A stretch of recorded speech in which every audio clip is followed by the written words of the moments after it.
Okay, let's start this session.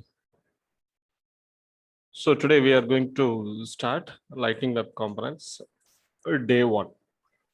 Okay. So before moving into Lightning Web Components, we are going to look at single page web application. So why we are talking about web application in terms of starting the session with Lightning Web Components, in the sense at the end of the day you will be using your components in a web page, in a website, or in a web page only you are going to implement the components. So generally when you look at the web application or websites, you can take it in any way. Generally you can classify it into two ways. One is a single page application and another one is called as multi-page application. Okay, so as far as a single page application is concerned, the page gets dynamically loaded whenever the user do some interactions with the page.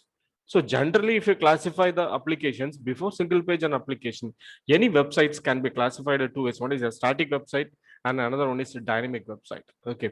Static website in the sense, whenever you're going to open the page, whoever may be the user, the content of the page is going to be the same. So that is called a static page. Dynamic page in the sense, based on the user interactions, the items which you are going to see, the content which you are going to see in the screen will change dynamically. That is called a dynamic websites. The single page web application is concerned, a lot of single page applications are being these days built.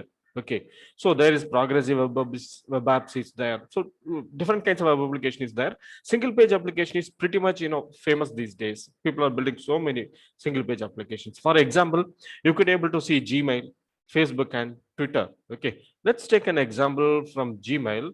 I'm going to Gmail. So this is my Gmail. This is a single page application only. Okay, so whatever the option you are going to see, let's say I'm going to see this particular email. I wanted to see this. When I click this email, automatically the page remains the same. The content is going to be changed, right? So if you are going to see the inbox or whatever may be the items, let me go for sent items.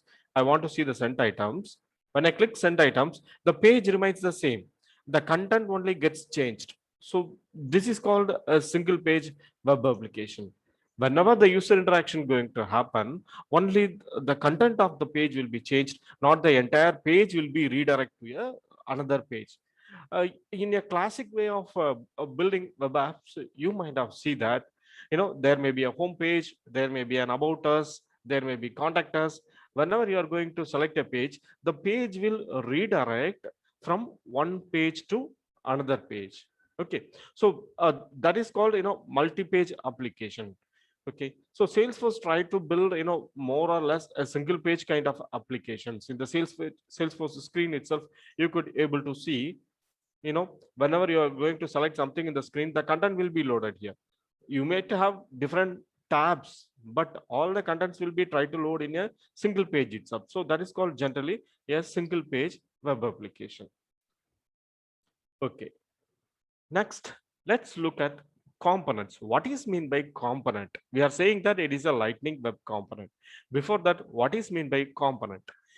These single page applications generally build with components. Okay, the single page applications generally build with components. What is mean by components? Example, you are seeing a panel, you are using a tab, right? So everything is generally called as the components. So small pieces of components put together construct a single page. So that's how a single page web application is built overall. You may not sure about that. If you look at this particular page, you think that this is a single page, right? But you will have no idea what about this component, what about this, what about this, what about each and every individual item you are seeing in the screen. You doesn't know what behind this. Okay, this may be a single component, or it may be it may be a sidebar, it may be a carousel, it may be a button. Okay, so these all are simple. This is a highlights panel. So these all are called as components. These components put together build a single page application. So from outside, from end user perspective, when you look at this, you call this as a page. But as a developer perspective, you know that this might be built from a Java, this might be built from LWC, this might be an Aura component. We are not sure about that. So many components, smaller components can be built together to create a single page application. What is the advantage of building these kinds of individual components? They are reusable. Whenever you want to create application, if you want, you can make use of that component. There is no need to build each and every time from the scratch. So that is called generally reusable components. So as far as components is concerned, there are two types of components exist. One is called standard component and another one is called custom component. Standard components, as far as standard components is concerned, the components are built by Salesforce itself. You might have seen related list, you might be seeing tabs. Let me go to the Salesforce and let me try to open any one of the application. Let me try to open sales application. I'm going to the sales application. Let me try to edit this page. Going for click edit page. Already you are dealing with components in Salesforce, okay, without knowing that this is a component you are dealing this. In the left hand side, you see there are already pre-built in components are there. You see there standard 29. There are 29 standard components there. These components are built for specific purpose by Salesforce. It may be built by an Aura, whatever the technology behind that, you leave that part. So it is a component. Let's say I wanted to a screen flow in my screen, in the sense there is a component exist. I will be simply drag and drop to my screen. Okay, whatever the flow I wanted to load, I can able to configure here, because in the right hand side, I can able to see, the properties there. So this is called a reusable component. Why it is called reusable component? Suppose this is a home page. Suppose if you want to have in a record detail page, you wanted to have your flow, what you can do, simply you can edit this page, you can drag and drop, you can make use of it. Okay, so already Salesforce comes with so many built-in components. If you want to have a related list, you can have a related list. If you want to have a calendar or today's task, you can drag and drop. There is a component is there. So many components already built by Salesforce. Still, that is not enough, because the requirement from the client may vary, at each and every point of time. They may not be satisfied with the UI. They may want some external features. Still, even Salesforce may not think about that. Okay, there's a chances of that. Still, Salesforce may not think about that feature or that user interface. Still, the client is asking for that.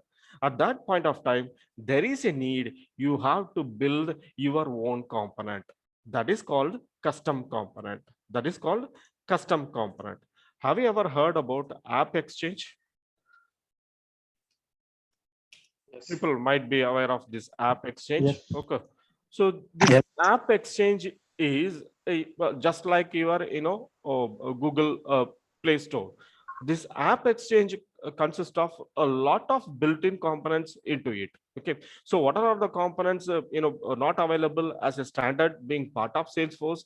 You can come to the App Exchange. You can search the component. Suppose if I want to search a data table, I don't want to use the default data table, in the sense I can go and search the default data instead of default table. I can go and search for a data table. There are plenty of components already built by companies. Okay, some companies, they are doing the service part. Some companies, they are doing the product part.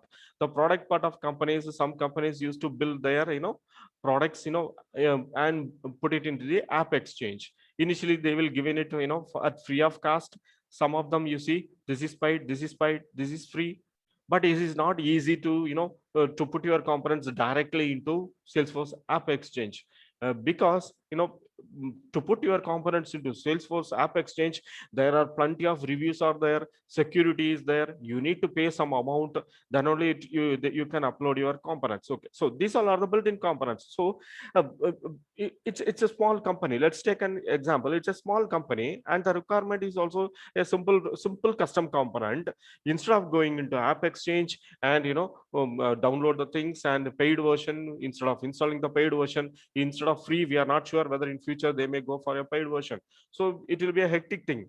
So rather than depending on other people, you can build your own components. Your company can build your own components. You can reuse it in different projects. So that is called custom component. Let's say there is a simple data table. Okay, there is a simple data table. In the data table, in the sense you are displaying the data in a table format. In the data table, there might not be a filter. Okay, there may be a chance you have to display a pick list inside the data table. The facility might not be straightly available with Salesforce built-in standard components. At that point of time, you will be going for custom components. As far as this particular org is concerned, I have this many standard components. As far as the custom components is concerned, still I don't have any custom component here. If you build your own custom component, your component will be available here. You can drag and drop and you can make use of it. Suppose if you are working in a company, you build a general component, generic component. This component can be built in different projects. If that is the case, you will be building this component, you will make it as a package. So whoever want to use in their projects in your company, they can make use of it. You can make it as a managed package or unmanaged package. So that's what a component in the sense it's a reusable functionality which is not available with standard features available with Salesforce. So you're going for a custom reusable functionality, that is called a custom component. To build a custom component, you can do different kinds of technologies, you can use it. Different ways of creating a custom component. Okay, first of all, point and click. Some straightforward functionality is not available with Salesforce. I'm coming to the page, I'm looking at this standard functionality, standard components. I couldn't find any standard component. Okay, let's say a simple calculator. A simple calculator is, I'm unable to find a simple calculator here. The requirement is I need to build a simple calculator. So my first choice definitely will be point and click. Always Salesforce recommend you a low code environment, right? Try to satisfy all the requirements in point and click. If there is no point and click exist, then only you will be thinking about development. You will be thinking about customizing the things using code. Okay, so as a first priority goes to the flow, because with workflow and process builder, you cannot build the user interface. You cannot build the user interface. UA cannot be built. What is mean by UA? Let's say, if you go to the home page, there might be a button, there might be a link. So when your user click this link, they will go to the next page. So this cannot be do in the process builder or flow. It's an automation tool, right? So as far as point and click is concerned, flow is the hero of point and click. What all are the UA components you can able to build? User interface things you can able to build. You can implement the business logic. Okay, so many things you can able to do in the flow. So each and every release, Salesforce is also fine tuning their flow concepts. So first priority goes to flow. If the flow doesn't help you with the building of custom components, then you will be going for Visualforce pages. Okay, there are so many things out there. You can prefer a Visualforce page, you can prefer Aura components, or you can prefer Lightning Web components. So these many options are available in front of a developer plate. Whatever they want to do, they can go for it. Okay, fine. What is meant by Lightning Web Component? Actually, Lightning Web Component is, it's a open source application. So it's a standard, it's an open source application. It is not only related with Salesforce. Don't think that LWC in the sense you can use LWC to create only Salesforce applications. You can create your own website. Simply, you can build a Lightning Web Component. You can use it in your website. Okay, there is no relationship between Salesforce and Lightning Web Component. It's an open source tool. It's an open source environment. You can make use of it to simply create a built-in application. You can see everything in the GitHub itself. This is how, apart from Salesforce, this is how you can simply create an LWC in your system and you can start developing your application. So it is lightning fast. Okay, it is following a web standard. It is easy to learn. So these all are the things, these all are the things, make Salesforce interested with Lightning Web Components. So then after they started to, building things in LWC, components in LWC. When you are comparing, the way of creating components, generally people try to do the components with Aura. Aura, it will be taking a lot of time to build an Aura components. You need to learn the framework. A lot of things are there. It will be a little bit slow. When compared to that, Lightning Web Components will be fast. Okay, so that's what being specified in the slide. new methodology to develop Lightning components in Salesforce. It is a open source application. Anyone can, use in your websites, or you can in Salesforce, anywhere you can able to make use of it. Okay, it is not only restricted to Salesforce. Don't think in that way. It's a web standard to build application. Better performance, definitely, because it's a browser oriented thing. All the browsers, let's say it's a Firefox or it's a Edge or it's a Chrome, everything will understand the web standards, right? So it's easy to build an application and it is very fast. What is the advantage from developer perspective? From developer perspective, no need to learn any framework. No need to learn any framework to build custom component. To build a custom component, just you have to learn simple web technology idea is enough. If you have a simple web technology idea, you can able to easily build your Lightning web components. So that's why, these days people are started to build, because you can build a little bit faster also. It is lightweight and the performance is also better. So that's why a lot of opportunities, lot of openings, lot of new components are being built in Lightning web components when compared to Aura. But when there is an existing component with Aura, or it is in Visualforce page, they are doing it for 4 or 5 years, still it is there. In the sense, people will never try to, unless until, if there is a huge requirement, they will never go for, changing the component. The existing components will be there itself. So whatever the, the changes coming in place, they will try to achieve with that particular, existing component itself, because of the time constraint and money constraint. Okay, unless the functionality cannot be achieved, if the client says okay, you go with, with building a new component from the scratch, if you get the green signal from the customer or the client, then only we will be going for building Lightning web components for the existing components. So the existing components will be as it is. As far as the new components are concerned, these days all the new components are built using Lightning web components straight away. Okay, so basically Lightning web components is built on, web standard. It is a web standard based. So what is mean by web standard? Web standard, in the sense, it's pretty simple. How you will build a web page, in the same way you can build a component. How you will be building a website, based on a similar way you can able to build based on the same programming languages. You can able to simply build a Lightning web component also. Okay, so to build a Lightning web components, what is the web standard, or what is the web technologies I have to learn? You have to learn HTML, you have to learn CSS, cascaded style sheet, and obviously you have to learn JavaScript. And these are the 3 web standards you should learn before you start, creating your web component. Because as far as the LWC is concerned, this component is going to be run in the client side. Okay, so for data fetching purpose only, it will send the request to the server. So basically, to build the user interface, to build the client side interaction, you need these kinds of, programming languages. Any queries here up to this point? Sir? Yes. Sir, in Visualforce pages and in Aura Visualforce pages, what is the difference between these two? Visualforce page, in the sense, it is pretty much similar to your website.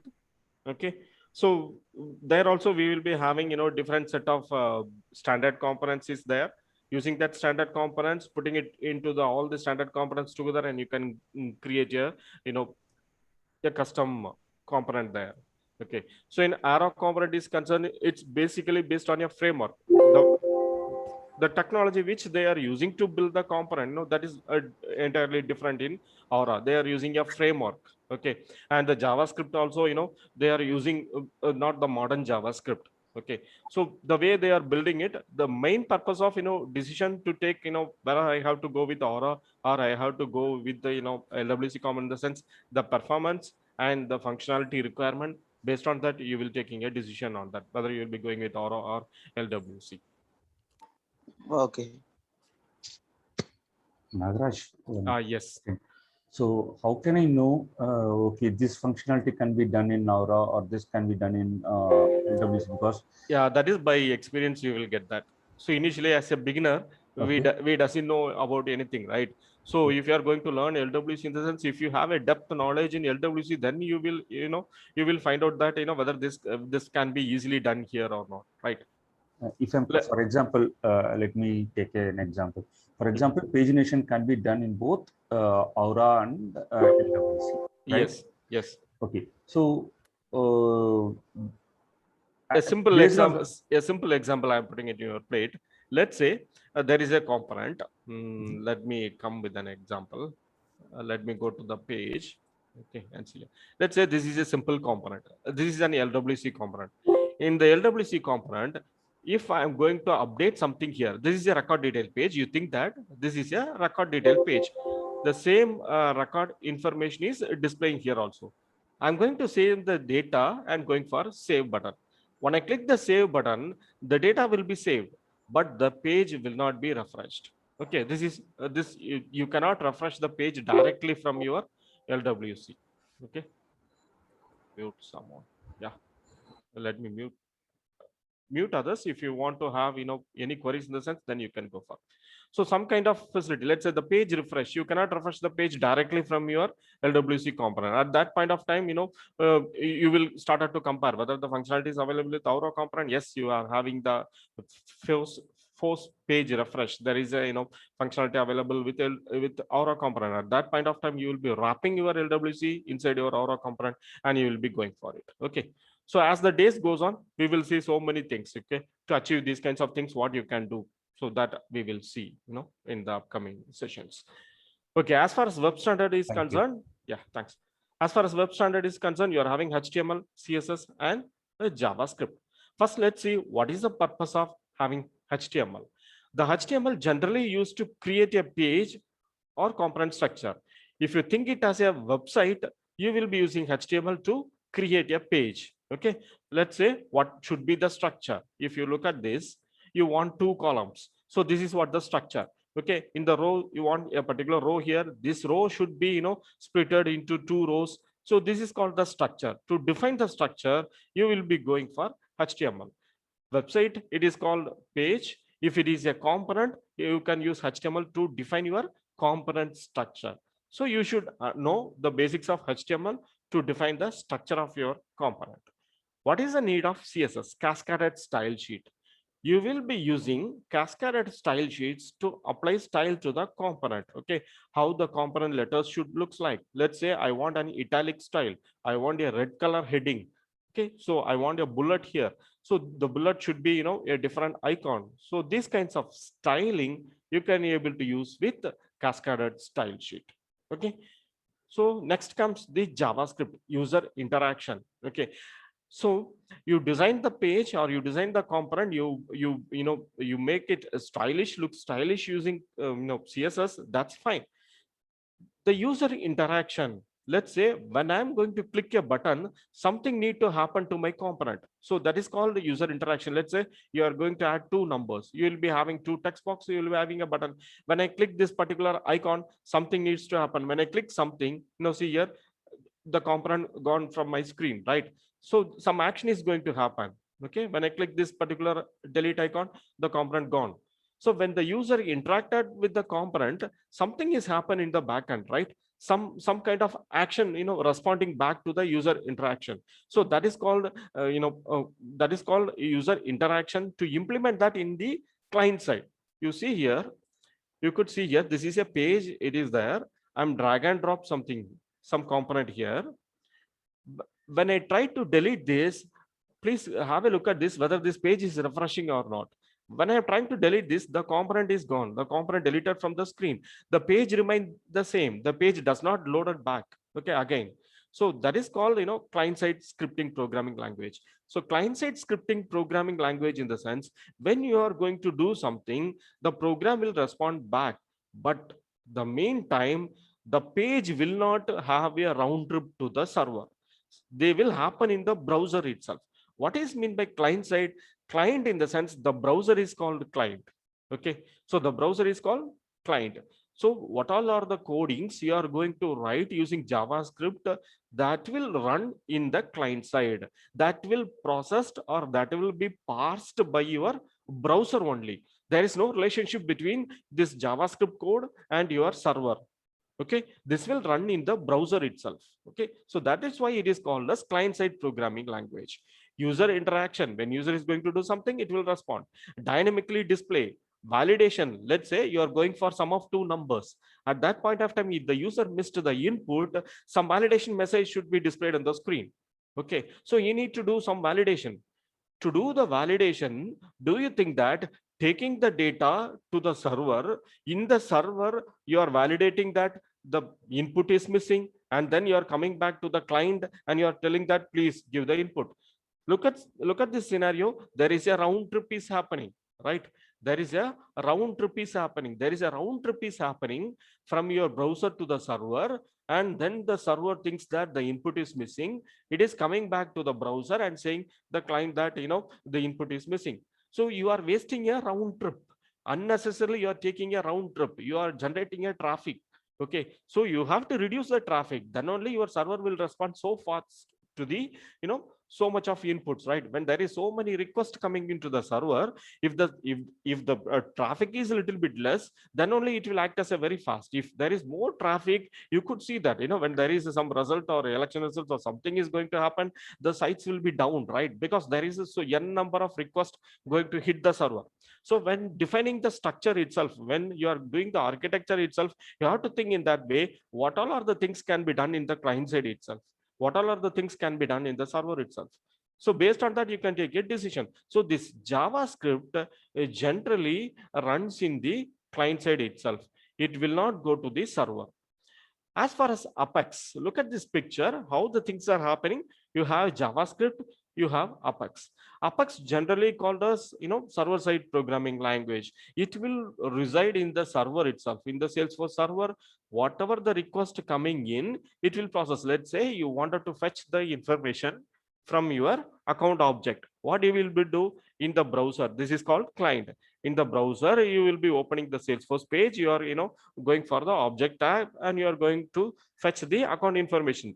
The request will be sent to the server. The request will be sent to the server. Your Salesforce Apex will get the data, get the input, it will process, and it will send the data back to your browser. In the browser, based on this HTML and CSS, the incoming data will be, it will be structured, it will be stylished, and it will be presented in the screen. In the data, you want to get a particular account information. Without giving the account information, if you try to click the button, the request will not go to the server. It will stop in the client side itself, because there is a validation going to happen. Unnecessarily taking the data to the server, using JavaScript, you can do the validation part in the browser itself, okay, in the client itself. Okay, so that is what the difference between client-side programming language and server-side programming language. As far as JavaScript is concerned, it is a client-side programming language. Apex is concerned, it's a server-side programming language. One more difference. As far as this JavaScript is concerned, since it is client-side programming language, it will be processed in the browser. Okay, you could be able to see the source code of your pages also at the same time. Let me go back. Let me leave this page.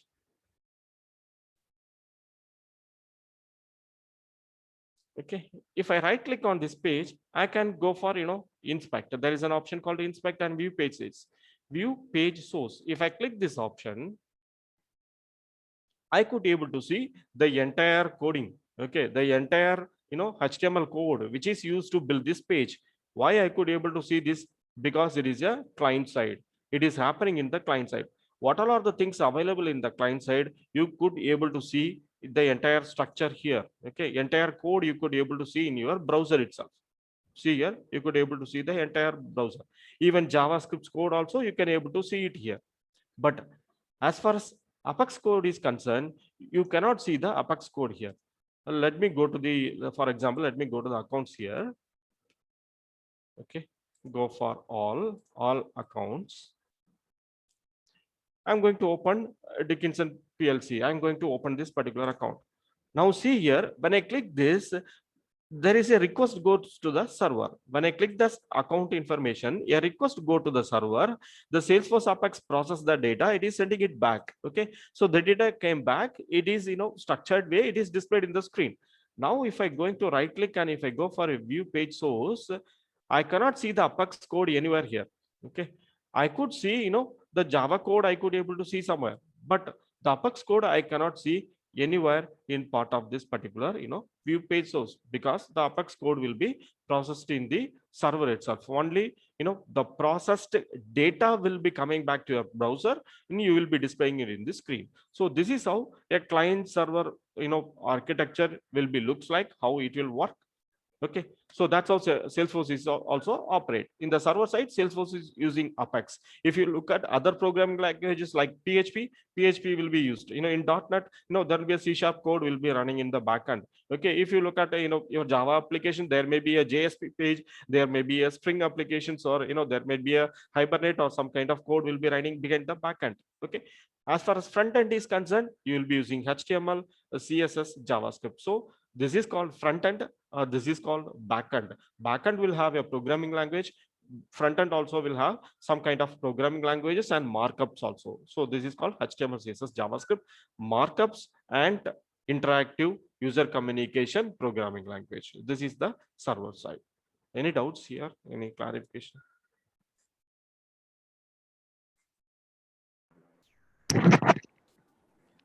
Nagaraj, can we, totally use web components and not use Lightning components?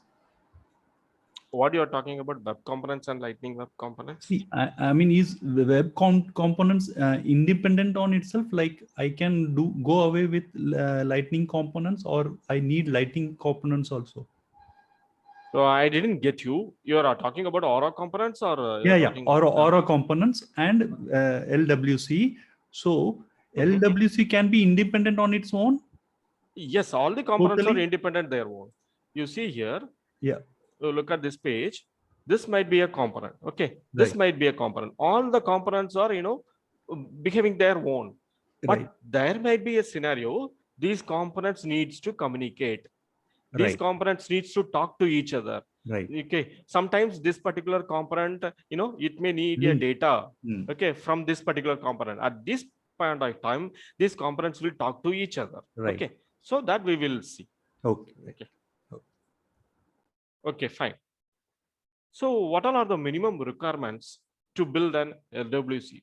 To build a simple Lightning web component, you will be having the following, requirement. These are the tools required to build a simple, LWC component. You need VS Code. What is meant by VS Code? VS Code is simply an editor. So this is called VS Code. This VS Code is simply an editor. You are, writing the code there. That's it. But it has its own, plus points also, some capabilities. Notepad. Okay, you might have seen Notepad or Notepad++. That is also an editor. But that is simply a text editor. Okay, you will be typing the things, you will be saving the things. That's it.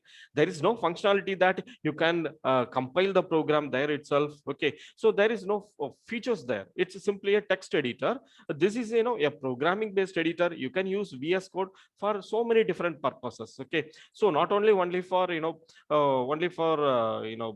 LWC development you will be VS Code. So it is not the case. You can use it for so many different purposes. You could see, I'm using this editor to build my Python programs. I'm using this, generally used to do my, React Native, any application I used to use this VS Code.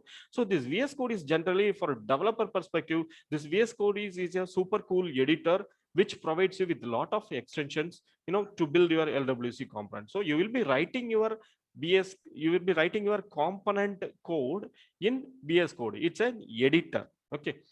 What is meant by Salesforce CLI? Salesforce CLI is called, it's a utility. It's a command line interface utility, which enables you to connect your development environment. This is what your development environment. So this Salesforce CLI helps you to connect your development environment with your Salesforce org. This is my Salesforce org. This is my editor, right? How these two things will talk to each other? Okay, when I'm going to do some code here, this code should be, At the end of the day, the code should be deployed to the server, right? How is this, my org and my editor will communicate with each other through this Salesforce CLI. This is command line interface tool, which enable you to push the code or to send the code to your server. Or if you want to pull the data, already there is a component is there. If you wanted to get that component to local system, you can make use of this Salesforce CLI. This is Salesforce CLI, this is a separate tool. This Salesforce CLI, linked with your VS Code. So if using VS Code, you can communicate with your Salesforce org. Okay, this has a lot of plugins. We will see the plugins. That is called Salesforce Extension Pack. If you look at this, okay, this is my VS Code. In my VS Code, I can able to go to the extensions here. See here, this is my extensions, already installed extensions. There are a lot of extensions being installed here. With the help of these extensions, you can able to connect, with your org. You can pull your org, you can push your org. In the VS Code, see here, there is a cloud icon is there. If I click there, what is the org I have initially connected? Let's say I am connected with my Salesforce org. This is my org. Presently, I am using this org, my playground org. I have connected my playground org with my VS Code. If I click this org browser, it is trying to pull all the data from my org to show it in my screen. Okay, so that is what happening, with the VS Code when you are going to have these extension packs. So these extension packs make life easier for the developer to code and push the things into your server. And you have one more development environment also. You could, there is no need that always you have to take your code or take your component to the server and you have to test. Some simple components you can test with locally. Okay, so instead of going into my org, I can take a look at how my component looks like. What is the feel? What is the color and user interface it looks like? You can simply do it in your local development server. This is, you have to install separately. So far in the PDF, it will not be covered, I guess. So on the course of this particular, sessions, we will be covering how to install local development server. What is the use of local development server? Instead of pushing all the things to the server, it will definitely take time pushing all the things to the server and drag and drop to see the things. Initially, at a lightning speed, you could be able to see how my component looks like. So that can be achieved using a local development server. So why it is called local development server? Because it is going to be installed in my system only, my laptop or my PC only. It will act as a server. Okay, generally server in the sense it should reside out of our PC, right? It is not the case. You can have your own development server inside. So these all are the tools. You can make use of these tools, building a simple Lightning web component. Okay.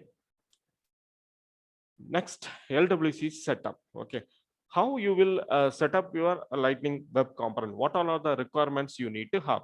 As we initially see, these all are the tools we require. Definitely you need a Salesforce org, right? So definitely you will be need a Salesforce org. This is a Salesforce org. Using developer.salesforce.com, you can create your own, developer org initially. Okay, probably you might be having it. Next is setting up development environment. You have to install VS Code. You have to install Salesforce CLI. Probably in the document you might have seen how to install the Salesforce CLI, and you will be having the extension pack. Okay, so these all are called extension packs already installed in this particular system. You could able to see the extension packs. If you want to install something in the sense, let's say I want to install a SOQL builder in the sense, you can straightly go there and you can type SOQL. Okay, this is a cool feature available with the VS Code extension plugin. You could install this. Okay, after installing this, you could start building your SOQL without writing any code. So these all are called as extension. These editors supports you to build the things with less coding environment. So less code, you can able to do so many things. So that's what these extensions will help you. Okay. So that is what a Salesforce CLI extension pack is all about. It is all about building an LWC component requirements. You can able to easily using this extension packs. And next thing is setting up my domain and DevHub. What is mean by my domain and DevHub? Okay, my domain is nothing. When I am going to create this particular org, I could able to see here at the top, I'm seeing this. Okay, leave this lightning.force.com. I'm seeing there Nagaraj Playground Dove ED. This is called a domain. Okay, let's say google.com. Google is your domain. Actually, domain is an identity, or it's a name for your website. You call it name for your website. Behind the scene, each and every system in the network will be identified by an IP address, right? Every system will have an IP address. IP address in the sense it's a number. Let's say this is my PC, in the sense my PC will be identified at 127 something something. Some numbers will be there, right? IP addresses. In the similar way, every system in the network in the internet will have an IP address. It's very difficult to remember a system by having the IP address. Let's say if you want to check your Gmail, if I ask you go to 137.158.68.1, in the sense you will be forget what is this. Yeah, to check an Gmail, my inbox, I have to remember these numbers. To make things life easier, they went for domain. Okay, so that is called domain name. So for your org also, you will be having a domain name. How to check your domain name? You can go to setup. Sometimes it is necessary to have a domain for the development. So let me go to the setup, let it load.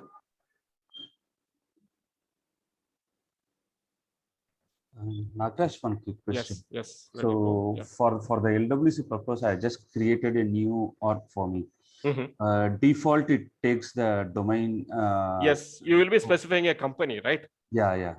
So previously, is it the new update in the Salesforce? Yes. Previously, what you will be doing, you have to explicitly create the domain and you have to deploy it to the users, right? So currently, email, right? Yes, you will be receiving the email. They have changed it. Now, how things are happening is, by giving the name of your company while creating the developer org, they are picking up the domain name from there. But still, you can able to change it. Okay, let me go to my domain. So domain is nothing. It is an identification for your org. You think it like that? Don't get confused. Domain is an identification to your org. That's it. See here under company settings, I'm saying my domain. Okay, when I click this, it will take it to a new page. Okay. So in the document, what we have is, previously how the domain is, you have to enable the domain in such a way that you have to give the name and then check availability, and then you have to, submit it. Okay. So currently, the domain is by default, it is being configured in the developer org. Suppose if you want to change, you can change it. See here, my company domain URL, my domain name, Nagaraj Playground Dev ED. That's what I could able to see in the address bar. So this is what, my website. You can call it as, this is what your website name. Okay, you can call it like that. This is what the domain name. Suppose if you want to change the domain name, you can edit here and you can update it. Okay, so when you go for a edit, in the sense, it will ask you to give the name and you have to check availability. Okay, so universally you are identifying each and every system as using the domain name. If that is the case, each and every website will have the unique name, right? The name should not be duplicated. So that's why there is a check availability is there. If the check availability is there, then you can create a name for your domain. Otherwise, you can keep it as it is. Okay. So it's no silk saree, sir. Mute yourself. Okay, so by default, the domain is available with Salesforce. In the current updates, there is no need to change your domain name. Still, if you want to change, you can change it here. Okay, so that's what Salesforce domain. What is mean by developer hub? Okay, so let me go to the org and search for a dev here. I'm going for a developer hub. Okay, dev hub. This is you could able to see development. This is called develop. When I click this, you will be redirecting to a page. Okay, so by default, this particular dev option will be disabled. If you enable this dev, then you can able to create a scratch orgs. Okay, you can able to create scratch org. We will see what is meant by scratch org on those things a little bit later. Actually, scratch org is it's again a playground with no data or less data for you. It's a temporary playground. Okay, in Salesforce, when you are doing in the trial heads, you will be creating a playground and you will be doing all your assessments there, right? So it's a temporarily scratch org. So it will be, let's say it will be available for 30 days, and after that they will remove it from the environment. So in the similar way, it is a playing ground for you. You can play with your components, you can build and you can deploy in your scratch org, and you can test it. Okay, so that is what called as scratch org. To have that scratch arc, you have to enable this dev hub. So once you enable this option, you cannot, disable it. This will allow you to connect with your, your VS Code. You can build your components here. You can deploy it. You can test it using this scratch arc. So these all are the setups you need to build initially. Okay. So this is how a setup initially, the tools, the software's requirement, and what all are the settings you will be doing with your Salesforce org. Okay, all the things will be happening here. Next, steps to create your first component. How you will be creating your first component? So initially you will be opening up your Salesforce editor. Okay, initially you will be opening your Salesforce editor. So let me try to do again. Okay, once you open this particular Salesforce editor, you can go in for file. Okay, let me close this and open again for you to start it from there, from scratch. Okay, let me go for VS Code editor. This is my VS Code editor. I'm opening it. Let it open.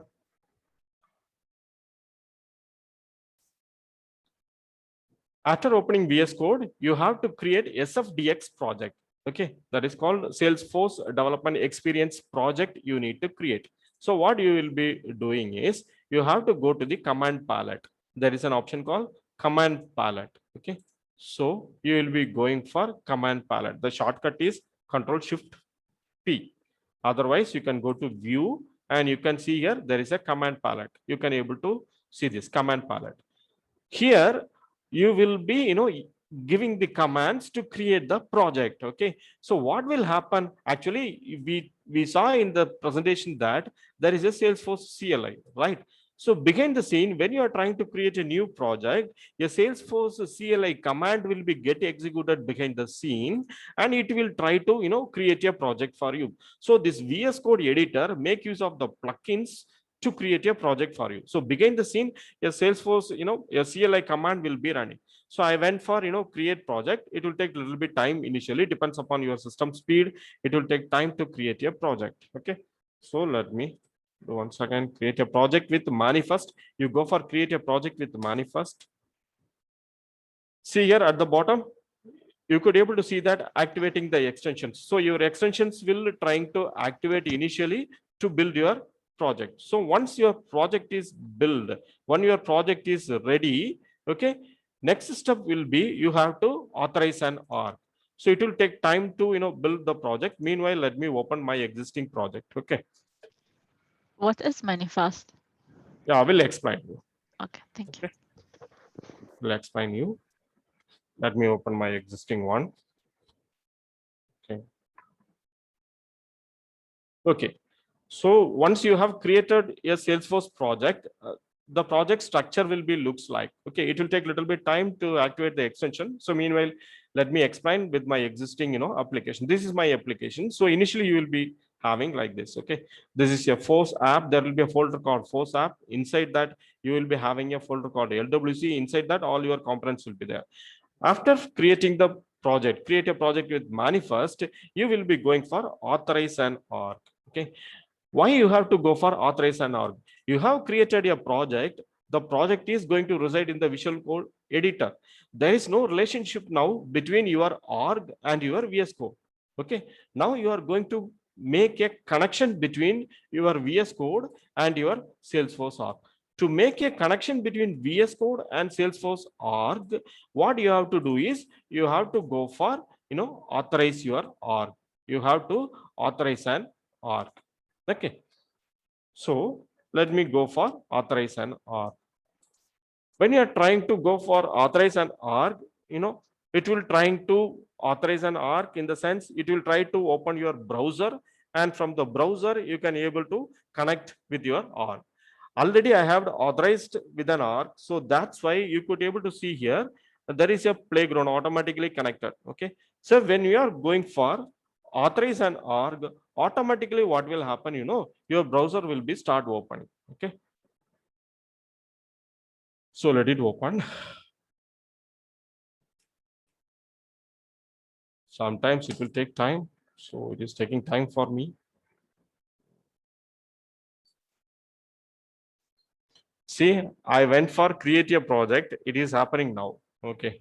Okay, fine.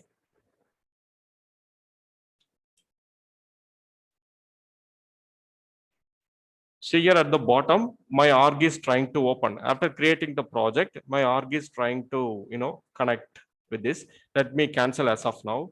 Let me cancel as of now. My extensions gets loaded. So let me do with this, create project with manifest. Okay. When you're trying to create project with manifest, initially you will be having an option called standard. You are going to create a standard project. Let me give standard. And then it will ask you to give, it will ask you to give the project name. Okay. I'm going for standard. It will ask you to give the project name. I'm going to give the project name as first LWC. That is what my project name. I'm hitting enter.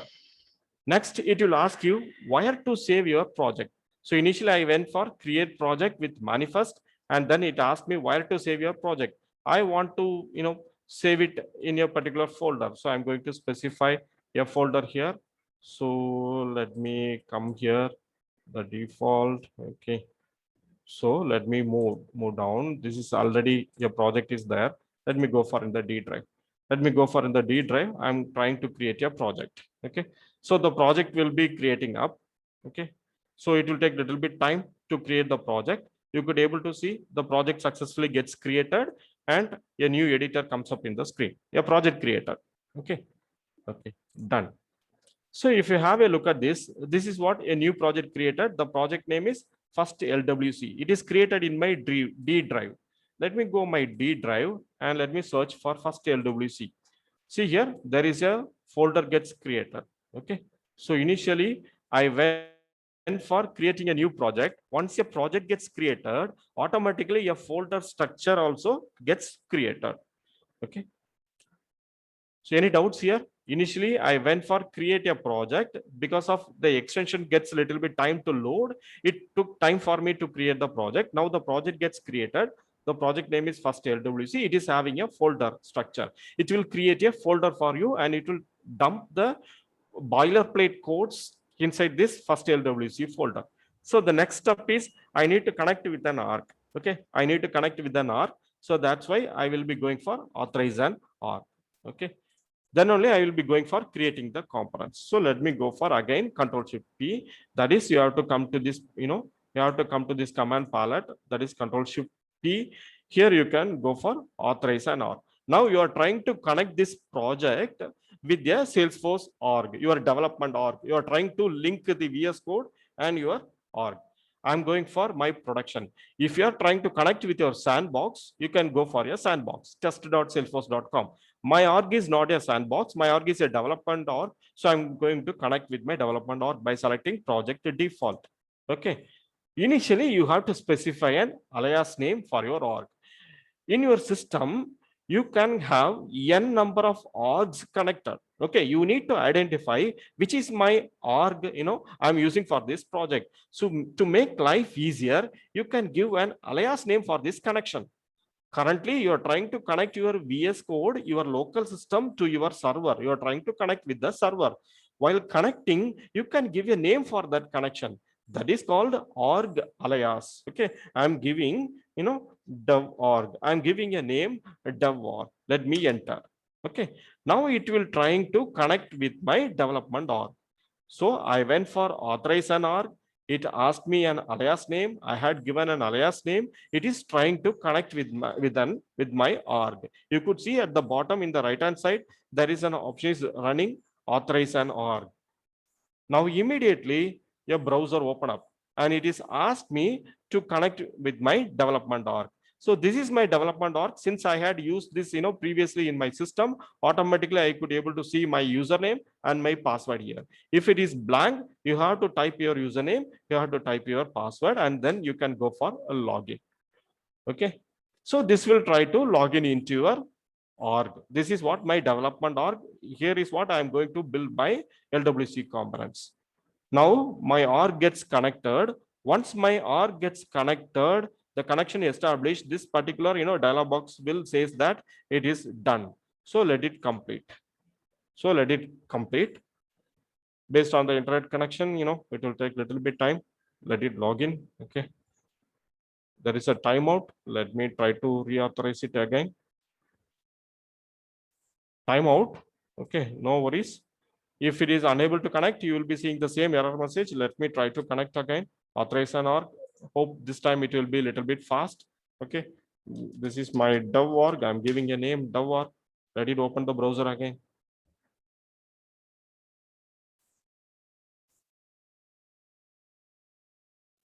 Okay, fine. Let it run. So each and every time when you try to authorize, your browser will open. Okay, let me connect. Hope this time it will fast. Let's see.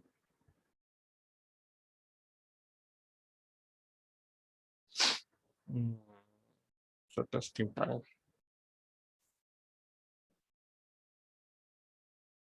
In the interest of time, Nagaraj, Yes, I yes, have- yes, yes, yes, so please. you said many extensions are there for developing the Salesforce application from Yes. Visual Studio, right?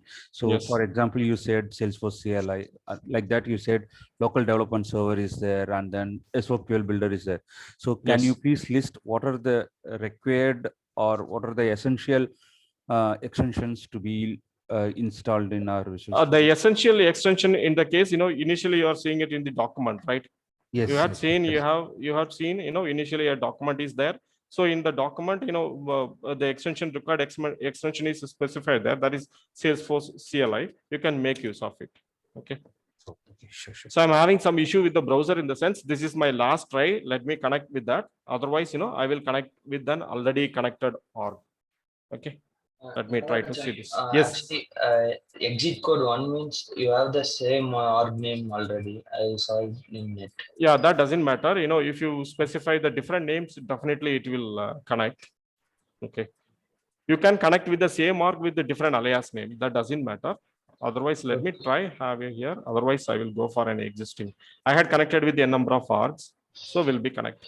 So the point here, takeaway point here is when you try to authorize an org, the browser will open and it will ask you to specify your username and password. If you specify the username and password, it will automatically connect it. So that is what authorizing an org. Once it is authorized, you could able to see the authorized org here. I am having n number of org, connected here. I could able to see here n number of orgs. I have already connected with the same org also. Let me try to select that. Okay. This is for the first time you have to set up authorize an org. Once it is authorized, automatically, it will be available here. You could able to see here. Okay. So now it is connected with my org. I had some issue with the browser. So when I try to connect, it is taking a little bit time. So timeout is happening. So in the authorize an org, what you will be doing is you will be giving an alias name and browser will open. You will give your username and password. That's it. So then automatically it will be connected with your org. Okay. So it will be connected with your org. Equal to see that authorize an org will be completed. After authorizing an org, if you come to the VS Code at the bottom in the left hand side, you could be able to see the org name. Now I have connected with my playground org.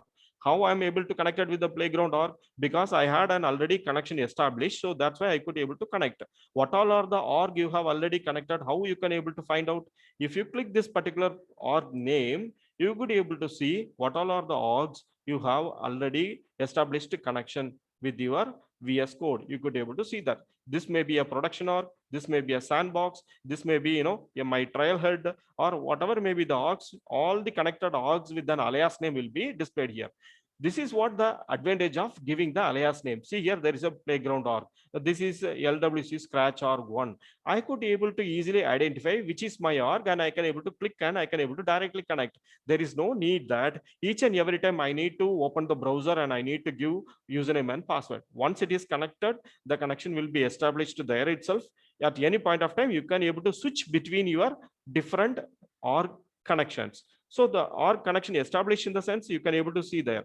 If you want to open that org, which is connected with your VS Code, in the left hand side, you could able to see one more icon. Your box is there. If you click that, automatically from the VS Code, it will try to open the connected authorized org.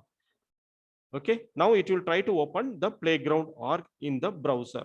So if you want to confirm that this is the org which I have connected, you can confirm by clicking this icon here. It will automatically open your browser and you could able to see the org directly. It will not ask username and password to connect when you are going for clicking this icon. Okay, because it is an already established connection, so it will not ask you. So let it open it. Meanwhile, move on to the next position, next concept. Next one is your VS Code is ready, your project is ready, you authorized an org. Now it is time to create a Lightning Web Component. So you have to create a Lightning Web Component. For that, you will be going for command palette. Again, you have to come to command palette. In the command palette, there is an option called, create a Lightning Web Component. So you can go for create Lightning Web Component. It will ask you to give the Lightning Web Component name. It is asking you to enter the Lightning Web Component name. So initially the name which you had given is for the project. That is what first LWC. This is my component name. So I'm going to give hello. This is what my LWC component, first LWC component. Let me press enter. And then it is asking where to save your component. By default, there is a directory structure will be there. No need to change anything. Simply press enter. It means that in the default path, it will create a Lightning Web Component. I'm clicking enter. My component gets created. You see here in the left hand side, I could able to see LWC here. Under LWC, I'm seeing my component called hello. So my first LWC component gets created. Let's have a deep look into it. What all are the files gets created? I'm having a HTML file. When I click this, I could see, a HTML file here. I could see a JavaScript here. I could see a manifest file. This is a manifest file. Okay. So manifest file in the sense, generally it is an XML file which contains the configuration of your project or configuration of your component. Okay. In the project level, you can able to see a configuration. So this is a manifest file with configuration, and you will be having one more configuration file, config project scratch.def.json. This is a scratch org configuration. We will see tomorrow how to create a scratch org. Okay. So this is also a configuration file. So these configuration files generally, it will be in the syntax of an XML format. These two things are a JSON configurations, and this particular hello.meta.xml is an XML file which has its own configuration. What is the purpose of this configuration? We will see soon. Okay. Okay. So you want to display something in the screen, in the sense you will be structuring, you will be specifying, so you will be using some content, so that you will be doing it in the hello.html file. When the user clicks something in the screen, some kind of interaction needs to happen, in the sense you will be going for the JavaScript file. This is the default JavaScript file you could be able to see in your screen. So this is a default JavaScript file. In the default JavaScript file, okay, you could be able to see there is a class has been created. So object-oriented programming concept comes here with JavaScript also. This is a boilerplate code. Nothing will be there. I have created an LWC component with hello, all the words specified with small letter. Still, you could be able to see, this hello class is with caps letter. This is called, the naming convention what LW is using. Soon we will be seeing it. Okay. So what we have done so far? What we have done so far is we have opened the VS Code. We went to and created a project with manifest. Okay, and then we authorized an org, just giving username and password for your org. Now VS Code connected with your org. Next, we have created a Lightning Web Component. Okay, now you have to do some changes in the manifest file. Okay, let me come here. This is what your manifest file. This is what your manifest file. Initially, when you try to, take this code to your development org, the development org will not display the component. For that, you need to do some changes in the manifest file. This component should be available for my, the component should be available for my record detail page. The component should be available in the home page. It should be available for app page. So what all are the pages you want your component to display? You have to specify the corresponding configuration in the meta file. What is the use of HTML file? you will be doing the design purpose. Let's say I have to display something, welcome to LWC. So simply I will be typing here. That's it. So this is what, the text which will be displayed to the user. So this is a markup, that is HTML.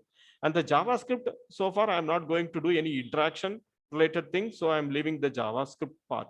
Now it is a meta file. First, you have to make your component visible.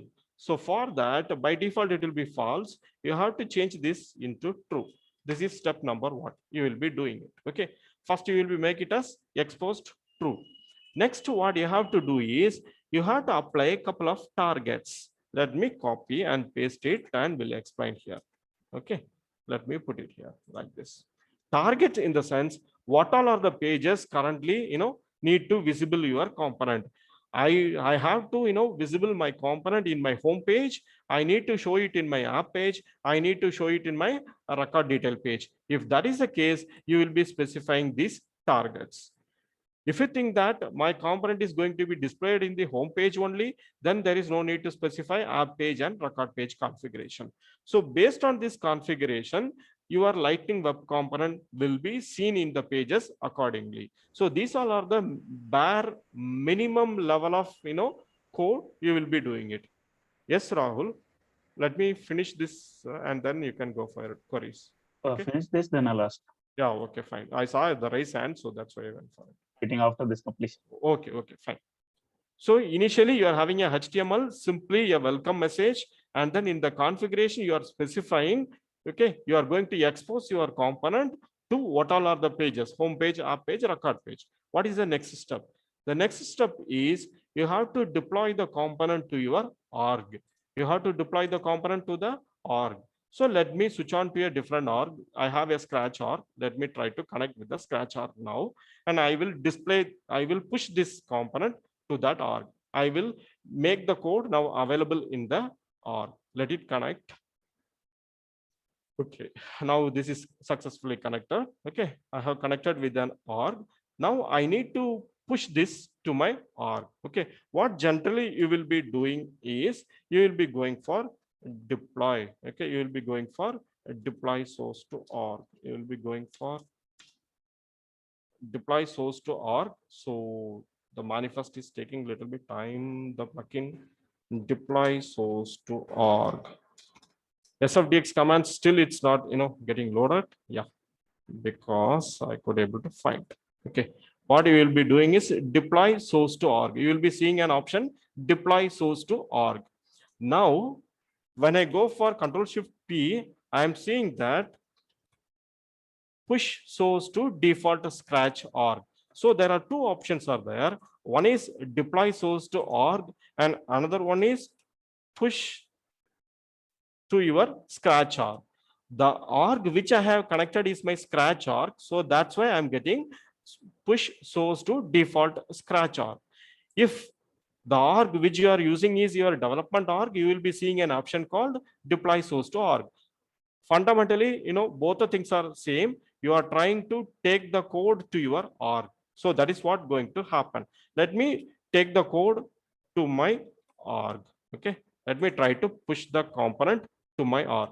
Now what is happening here is, see there is a CLI command will be running. This component will be now pushed to my org. This is my org. Once it is done, I will open my org and I will see whether the component is available there or not. Let it complete. Nagaraj, Yeah. push and deploy both appears or either one will appear depending on the org? Based on the org you have Okay. connected. I had some issue with the Yeah, org. okay. So that's why I'm going for, I had some backup for this. So I'm going for. Okay.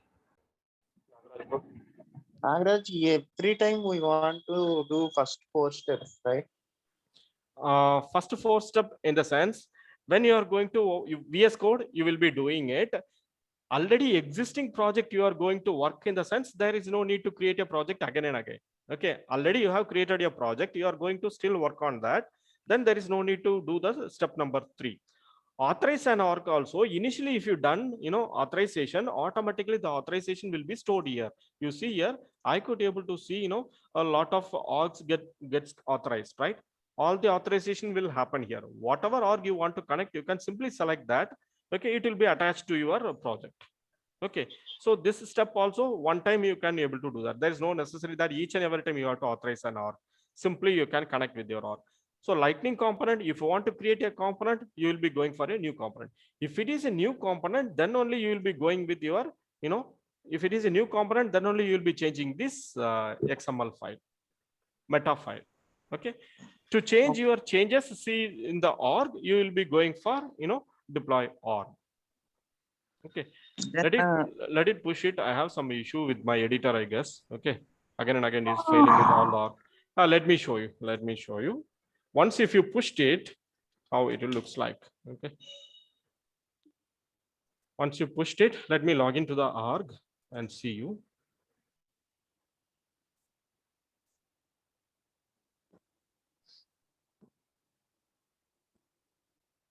Once you pushed it, you could be able to see all the components under custom.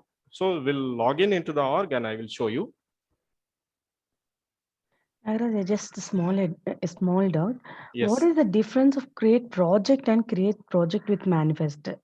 Actually, the configuration will not be available for you if you went for create project. Okay, to make the default configuration available, you can go for project with manifest. Otherwise, you have to do the configuration by your own. Those you saw the JSON files and the XML file configurations there, right? Yes. So that you have to create manually. So instead of doing that, you are going for a project with the manifest. Okay.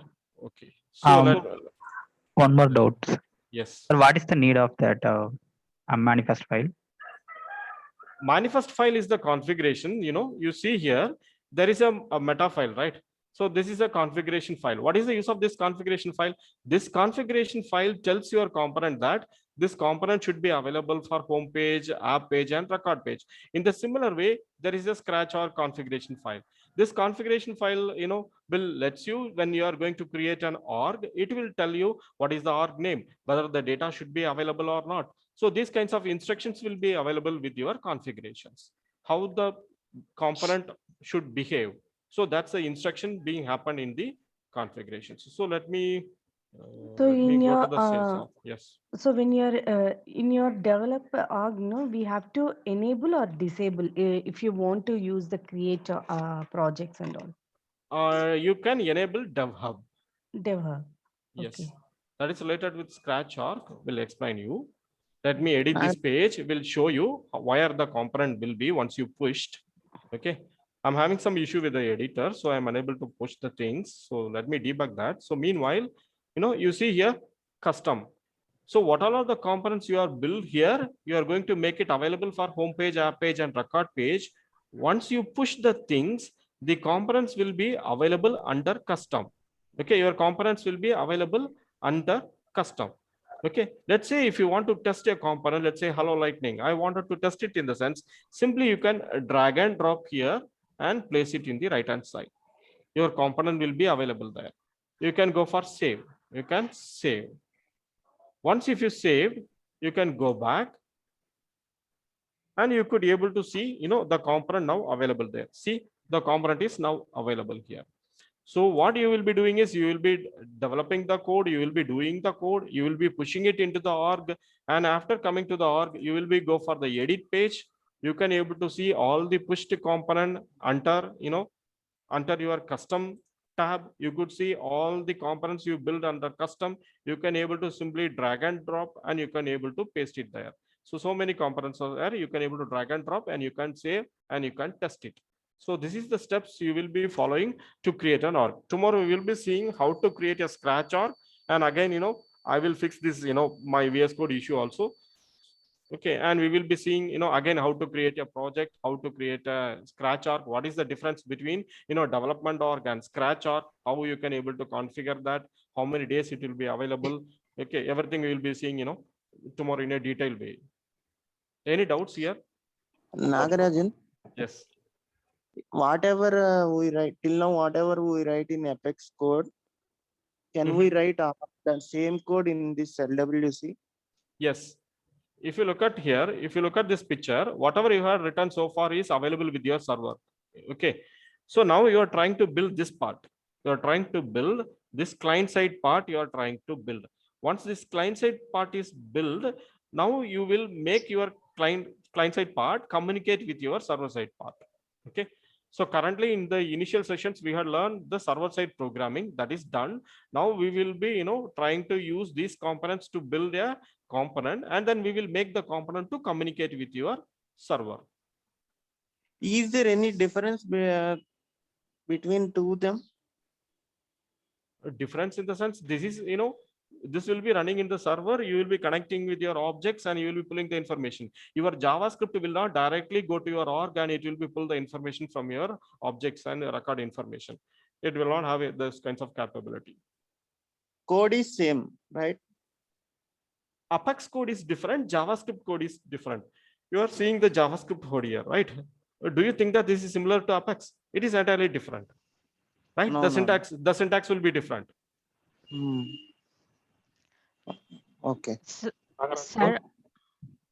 Yes. I have doubt. You said we have to use HTML, CSS, and JavaScript, right? But Yes. in Visual Code, I don't see the CSS part. Yes, by default need to install? CSS will not be there. You have to create. You can go for a new file and you have to create. Okay, you have to create. Let's say I need a CSS, in the sense I will be going for hello.css. That's it. Now the CSS will be part of this. Okay, so we will see it tomorrow, how to create the CSS and those things. This is just an introduction how to use the environment. That's it. Okay, still I'm having some issue with the org connectivity, so we'll fix that. And tomorrow we will build a couple of components from the start itself. So sir, from the on the start side, tomorrow, once again, you will, Shona. Not only tomorrow, throughout all the days, we are going to do the same thing. Again, how to. Yes, throw yes, the- definitely. Tomorrow we will see how to create a new project, how to, push it into the development org, how to push it into the Scratch org, all the experiments we are going to do. So that's why I have, prepared with the Scratch org, and I had prepared with, the development org. Everything is ready to set there. Some issue with the extension loading. So that's why I'm unable to do it. If I'm starting to fix, in the sense, it will take a little bit time. Let me stop the recording first and then we will have the sessions.